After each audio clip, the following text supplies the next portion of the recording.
This is question 18 from the HSC of 2021. This question is asking you to identify which of these 4 pedigrees shows a sex-linked inheritance. Looking at recessive sex-linked inheritance allows us to understand how diseases are going to be passed down throughout a family. To approach this question, the first thing that we want to do is we want to exclude out which one of these cases is not going to be sex-linked at all. The easiest way to do that is to have a look at B, for example. When we have an unaffected father, they cannot be producing an affected daughter if we have recessive sex-linked inheritance. So therefore, we know the answer is not going to be B. This leaves us with 2 cases of A, C, and D. If we're going to be having 2 affected parents and we have an unaffected child, we already know a contradiction is going to be occurring. So therefore, we know that if we have any kind of recessive inheritance, it's not going to be C. This leaves us with 2 cases of A and D. To begin off with, let's consider set A. If we're going to be having sex-linked inheritance, the mother is going to be having the genotype X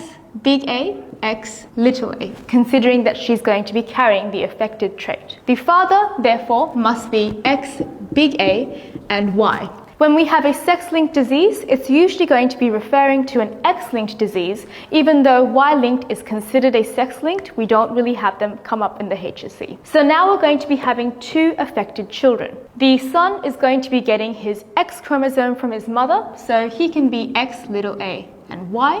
But the daughter is going to be getting X chromosomes from both parents. This is going to be a contradiction again because she will be receiving a dominant trait from her father and therefore should not be exhibiting the trait. So therefore, it cannot be set A. So the last question that we have is going to be answer D. We know it's going to be D anyway because we've eliminated the other options, but let's just check that our theory works. So the mother is going to be once again having the genotype that's heterozygous, X big A, X little a, and the father is going to be X little a and Y. The son is going to be inheriting his X chromosome from the mother. This works in the case because we have a dominant one that he can inherit, so he will be X big A Y, and the daughter will be getting both of the recessive X's from her parents. This will be X little a, X little a.